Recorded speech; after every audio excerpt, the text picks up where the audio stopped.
Hello, my name is Sarah Mays and I'll be interviewing our new reporter for Making Chromosomes Count, Claire May.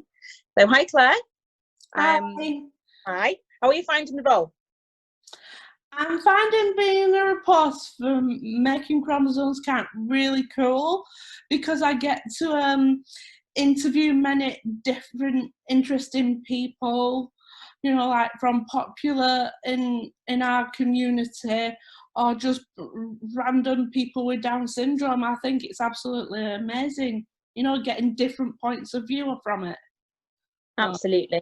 Yeah. I think you've been a valuable addition to the team. It's a good thing that I can go like with the interviewing and talking to the people. It's great. I love it. I like to listen to them to find out their story as well. It's a different way of putting the Down syndrome angle onto it.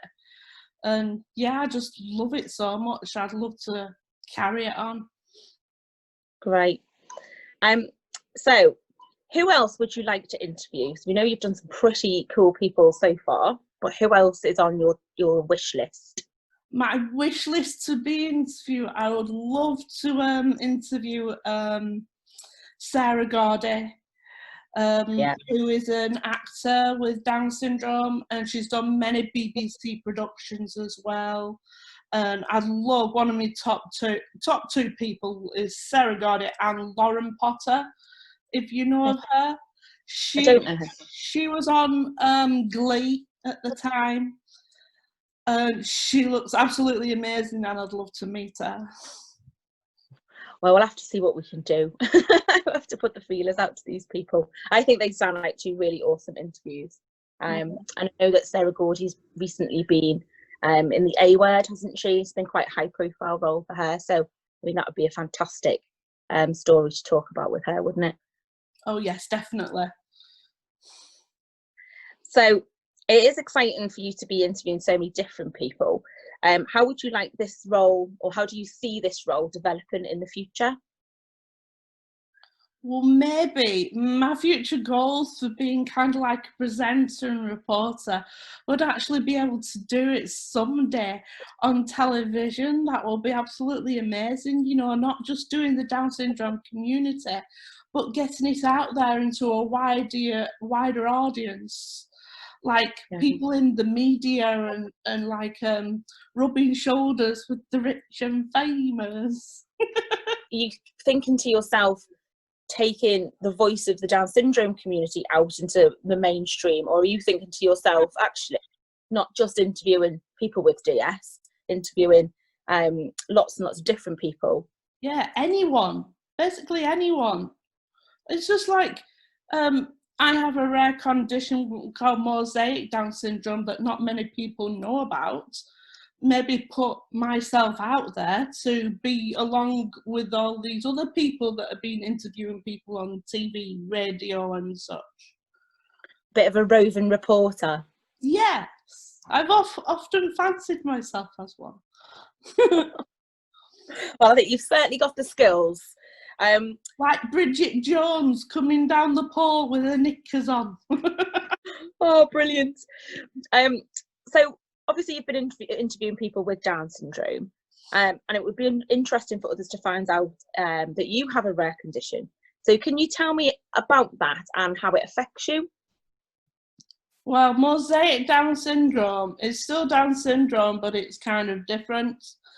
Everybody has their own take on it, to tell you the truth. But with me, I know it's less severe because it doesn't have the effect on all the chromosomes. Mm-hmm. So how it would affect me is mainly like comprehension levels, cognitive, you know, thinking. So if something I don't not necessarily like or necessarily know a lot about it, I'd have to ask a lot of questions or get some study buddy to help me, something like that. And even just living alone, I'd need someone to help me go over my finances or maybe letters I don't understand. It's just the comprehension of reading something that's lengthy and got a lot of jargon in it. Yeah. And what sort of, because obviously there's the support in place and and that's fantastic. What positivity has it brought to your life? I mean, what have you gained from having Mosaic Down syndrome? What have I gained from having Mosaic Down syndrome? A unique perspective on the world, basically, because many people just know the 9 to 5 life, or a different type of working life to another, where it falls upon me to do very unusual and cool things, and that's what I live for. I live for a variety of many different kinds of people, many different kinds of situations, and lots of adventures, basically. That's what I love. That doesn't sound too shabby at all, does it? I hope not. Sorry, I trust not. It sounds pretty cool. So how hard has it been to create awareness of Mosaic Down syndrome? Oh, very hard. In the UK, it's about the stiff upper British class lip type of thing, that they don't want to know anything past their own nose from the face, basically. And I found that's been pretty hard over the years, trying to create the awareness for Mosaic Down syndrome, where now since 2011 I've been a self-advocate for the International Mosaic Down Syndrome Association of America. So I've been able to go over there and speak at many of their events as well. So with doing that, I've found my own family as well in America, as well as the Down syndrome community here in the UK. Where in most cases, it's all about word of mouth awareness. So in some of the places that I've been, like in Edinburgh, doing the media scheme, I was able to tell a couple of people called Josh Widdicombe and Charlie Brooker, is it? Mm-hmm. Yeah. Alex Brooker, sorry, yeah.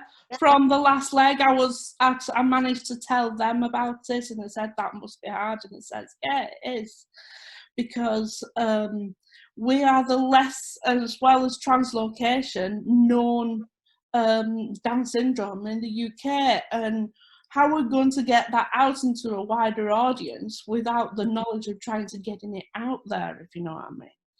Do you think that this resistance to wanting to know about Mosaic, do you think that comes from just from Mosaic, or from DS as a general rule? Well, you can't really generalise the Down syndrome, because if you do, you're going to think everyone's the same. But we're not. Translocation is different, and if you have mosaic translocation, that's even rarer. And according to most of my people in Down syndrome community, I am the rarest, which is strange. So I wouldn't think I'm that rare. And then someone noticed to me that it is. So I thought, okay then, how do I still get it out there then? Not by word of mouth is brilliant, but I need to get it out there more, and that's what frustrates me. That it seems so difficult. What would be the ideal way then for you to be able to raise awareness? Well, through the Down syndrome community, I've been able to come into some opportunities along the way. So I've recently, well, it would have been last year now, done a presentation for Learning Disability England, which was in Manchester. They hold their own organisation, and I was able to meet them and do my presentation for them. And 2 years ago, I was able to get in to the World Down Syndrome Congress, which at the time was held in Glasgow, and I met so many different types of people there, from Italians to Spanish, and so many different types of people, and from many different countries. It was unbelievable. I loved it, but I felt well out of my depth because I thought I was the only mosaic person there. Okay. And with my presentation there, I found out the lady that introduced me had Mosaic as well. I was like, yay, and I was in tears. But then I found out she had an interview with BBC and they classed her as Down syndrome. Okay. How frustrated did that make me? A lot, I can gather. Yeah. What's the driving force about making sure the public know the difference between the different types of DS? It's like nowadays, many people are understanding of the autistic umbrella, where you can have like so many different types under there, like Asperger's and autism and the other different types as well. Where there's a Down syndrome umbrella as well. You got Mosaic, T21, translocation, Robertsonian, all the rest of them. That's what we need to get out there. I think we should make a DS umbrella, basically. Is there anything else you'd like to say? Oh, basically, if you're not aware of yourself and what you've got diagnosed with, I'd advise people, if they come across a diagnosis that they don't understand, research about it. Find a community that has got so many different people with the same condition as you.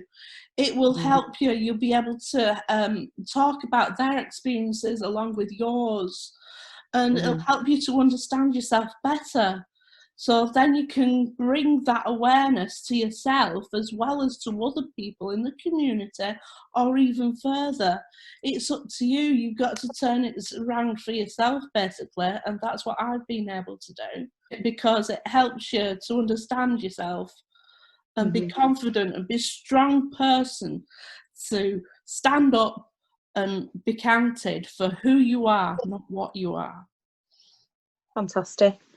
Well, I tell you what, that's probably one of the most passionate, articulate endorsements of our community and yourself that I think I've ever heard. So well done. I stand back and I'm very impressed. You're quite a force to be reckoned with, Claire. Thank you, Sarah. Most welcome. So that's our last question. So I think we'll leave it there. And on behalf of Making Chromosomes Count, thank you very much for taking the time to speak to us today, and thank you for being on board with our team. You're very welcome.